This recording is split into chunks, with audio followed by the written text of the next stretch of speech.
Hello students, हम कर रहे हैं probability exercise number 14.1 class 10 CBSE का क्वेश्चन नंबर 9।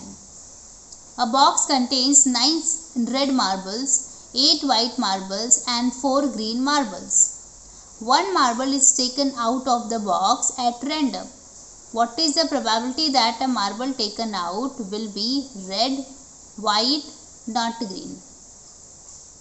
ओके तो देखो यहाँ पर एक बॉक्स है, जिस बॉक्स में कुछ कलरफुल मार्बल्स रखे हुए हैं, जैसे कि रेड रखा हुआ है, फिर वाइट रखा हुआ है, ग्रीन रखा हुआ है। ठीक है, तो पहले तो हम लोग डेटा लिख देते हैं। देखो हमारे पास रेड मार्बल कितने हैं, रेड मार्बल कितने 5 है। ठीक है, 5 दिया हुआ है। वाइट मार्बल कितना है, वाइट मार्बल है हमारे पास 8, right, 8 white marble and 4 green marble है। तो हम लोग ग्रीन मार्बल भी लिख लेते हैं। ग्रीन मार्बल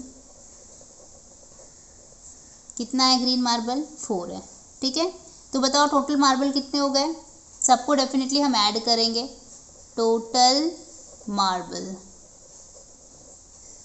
ठीक है, 5 + 8 + 4 जब हम ऐड करेंगे तो ये हो जाता है 17।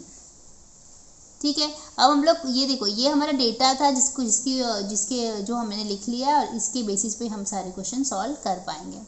पहला क्वेश्चन है कि probability that a marble taken out will be red. तो पहला क्वेश्चन कर लेते हैं रेड। ठीक है, तो अब हम इसको इवेंट के फॉर्म में लिख लेते हैं। Let E1 be the event that marble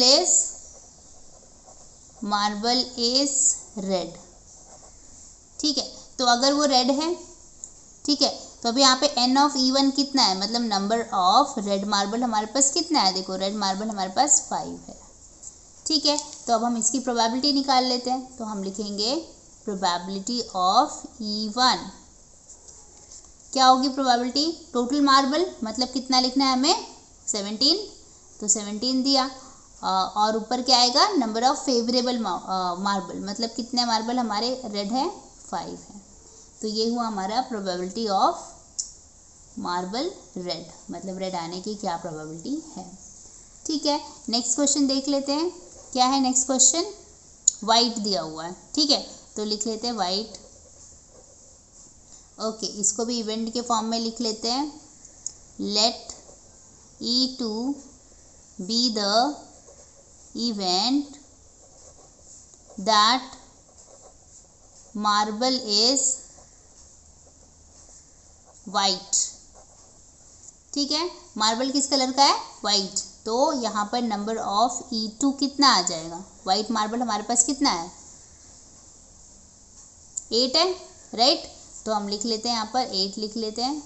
ठीक है, अब उसकी हम लोग प्रोबेबिलिटी निकाल लेते हैं। तो प्रोबेबिलिटी ऑफ E2 क्या होगा, टोटल मार्बल मतलब 17 और फेवरेबल मार्बल मतलब 8 मार्बल जो कि वाइट है।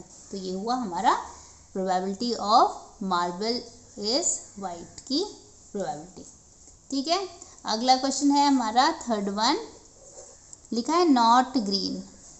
नॉट ग्रीन मतलब कि वो रेड भी हो सकता है, वाइट हो सकता है, लेकिन ग्रीन नहीं आया भाई। तो इसकी क्या प्रोबेबिलिटी है। तो इवेंट लिख लेते हैं। Let E3 be the event that marble is not green. Okay, तो देखो अगर मार्बल ग्रीन नहीं है हमारा, तो मार्बल क्या हो सकता है, मार्बल या तो वाइट हो सकता है या तो फिर रेड हो सकता है। ठीक है, तो हमें ध्यान ये रखना है कि वो ग्रीन ना हो। तो क्या कर लेते हैं ना, हम लोग जो टोटल मार्बल है हमारे पास उसमें से हम क्या कर लेते हैं, हम लोग ग्रीन वाले मार्बल को पूरी तरह से निकाल लेते हैं। मतलब 17 - 4 करेंगे तो अब जितने भी बचेंगे वो या तो रेड होंगे या तो वाइट होगा। ओके, तो हम लोग यहाँ पे लिखते हैं n ऑफ मतलब नंबर ऑफ E3 क्या होगा, टोटल मार्बल मतलब 17 में से जितने भी ग्रीन है उसको निकाल लो, मतलब 4 को माइनस कर दो। तो ये कितना हो जाएगा, 13 हो जाएगा। ठीक है, ओके, तो अब हम इसकी प्रोबेबिलिटी लिख लेते हैं। प्रोबेबिलिटी ऑफ E3 क्या होगा, टोटल मार्बल मतलब 17 और यहाँ पर नॉट ग्रीन कितने हैं 13 है। तो ये हुआ हमारा probability of marble which is not green.